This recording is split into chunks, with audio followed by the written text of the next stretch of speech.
दोस्तों नमस्कार। मैं सुनील कुमार यादव आज आपको एक बहुत अच्छे रहस्य के बारे में बता रहा हूँ। आप सभी जानते हैं कि भारत में मौर्य काल जो था भारतीय इतिहास का स्वर्णिम काल था और भारतीय इतिहास में इस समय बहुत अच्छे राजा हुए, बहुत अच्छे विद्वान हुए। चाणक्य जैसा विद्वान, चाणक्य जैसा कूटिमान। राजाओं में चंद्रगुप्त मौर्य जिसने पूरे भारत पर अपना आधिपत्य जमा लिया।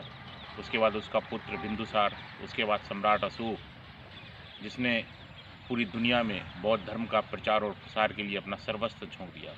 दोस्तों आज मैं थोड़ा सा हट के बता रहा हूँ। आज मैं आपको बता रहा हूँ जेम्स प्रिंसेप के बारे में। जेम्स प्रिंसेप वह व्यक्ति था जिसका भारतीय इतिहास और भारत के लोग हमेशा ऋणी रहेंगे। जेम्स प्रिंसेप की वजह से ही हम ये जानते हैं कि भारत में कोई मौर्य काल था।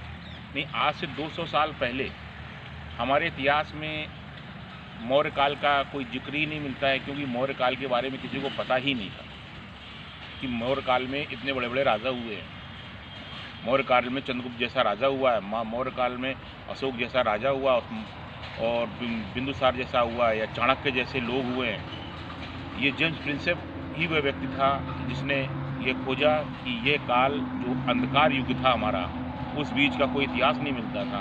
ये जेम्स प्रिंसेप की वजह से ही हुआ और हम जेम्स प्रिंसेप को अपने वीडियो से धन्यवाद देते हैं और उनको सच्ची श्रद्धांजलि भारत के लोगों की तरफ से देते हैं जिन्होंने मौर्य काल के बारे में खोजा। हुआ क्या कि 1739 में जेम्स प्रिंसेप ने अशोक के जो शिलालेख थे उनको पढ़ा और उन शिलालेखों की एक लंबी श्रृंखला मिली। हिंदुस्तान के कोने कोने में वो शिलालेख मिले,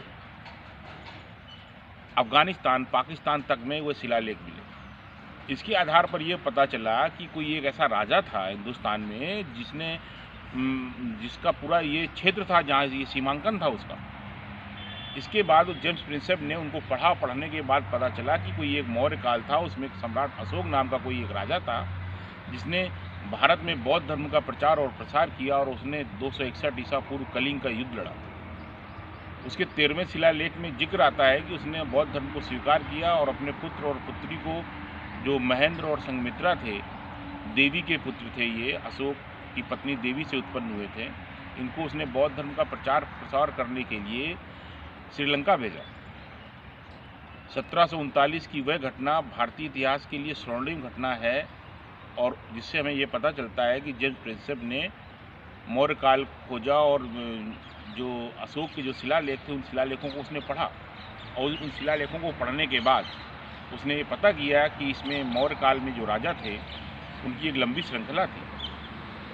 इतिहास क्या है? इतिहास यही है कि हम जो तथ्य देखें उस पर आंख बंद कर विश्वास नहीं करते हैं, हमें सबूत चाहिए। इतिहास जस्ट लाइक साइंस, इतिहास बताता है कि आप सबूत पेश करो तब हम मानेंगे। आप उसने सबूत दिए कि ये देखिए शिलालेख पूरे हिंदुस्तान के चारों कोनों में फैले हुए हैं। अशोक महान जो था, महान ऐसे नहीं बना। अशोक महान ने कलिंग का युद्ध लड़ा, वहाँ पे उनकी बेटी जो थी कलिंग नरेश की, जो अनंत पद्मनाभन थे, वो युद्ध में आए, लड़े और पूरा नरसंहार हुआ, खून की नदियाँ बहीं। उसको बौद्ध धर्म, उसको बड़ा पश्चाताप हुआ कि मैंने ये क्या करे, मैंने क्या पाया। मारने के बाद अगर राज्य मिले तो क्या है। उसने बौद्ध धर्म स्वीकार कर लिया। निग्रोध बालक जो उसका भतीजा था उससे प्रभावित हुआ और उपगुप्त से बौद्ध धर्म की दीक्षा ली और पूरे संसार में अपने राजदूत भेज दिए। दोस्तों, जेम्स प्रिंसेप के लिए मैं सच्ची श्रद्धांजलि अर्पित करता हूँ। जय हिंद, वंदे मातरम।